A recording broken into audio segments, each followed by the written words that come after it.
evening, ladies. We're moving on with our learning about Chanukah. Yesterday we learned about why we light the Chanukah outside and why we light it somewhere very low. And it's to say that Hashem is with us. Also when we are somewhere far away from Him, when we are outside, and when we are somewhere low. And it's specifically on Chanukah. And we're going to understand why on Chanukah, that's where Hashem goes to the souls that are farthest away from Him. Why Hashem gives this beautiful holy light, the spiritual light, to the souls that are farthest away from Him.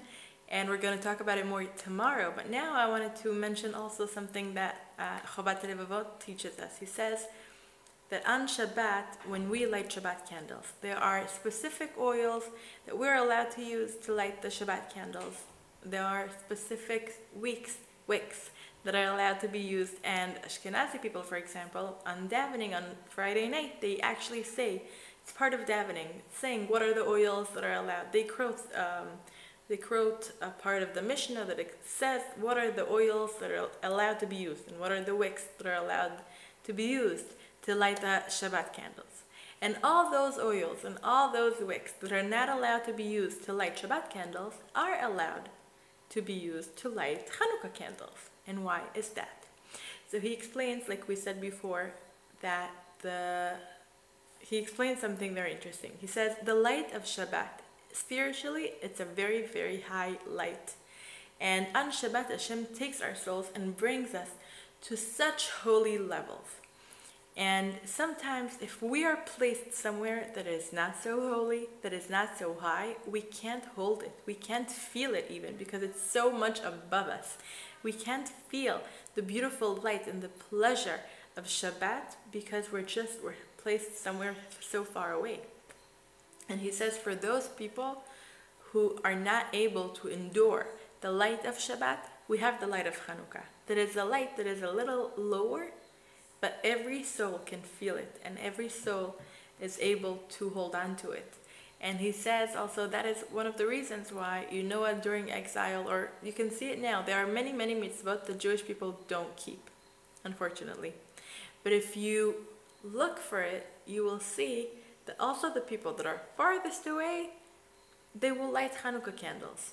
It's maybe also because it's something that is very easy to do. It's not like building a sukkah. It's a little more complicated, but lighting a candle, it's easy. And it's something that many people can connect to.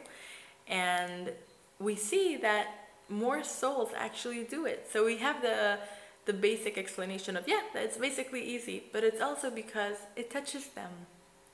It has some hold of them. It gets to them. And in a way that keeping Shabbat maybe doesn't.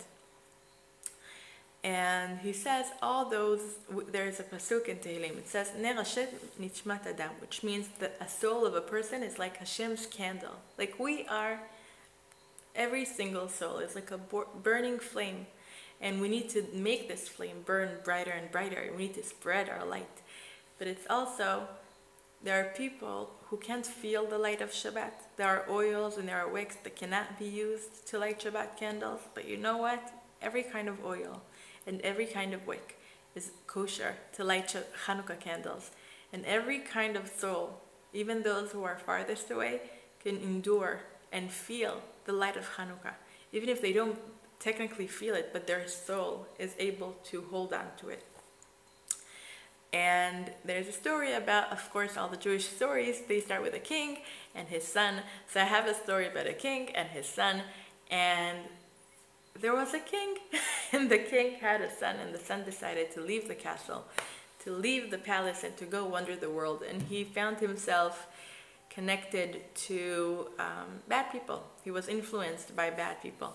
And his king, his father, the king, told him, you know what, you can do whatever you want. You can go wherever you want. But just once a week, come learn with me.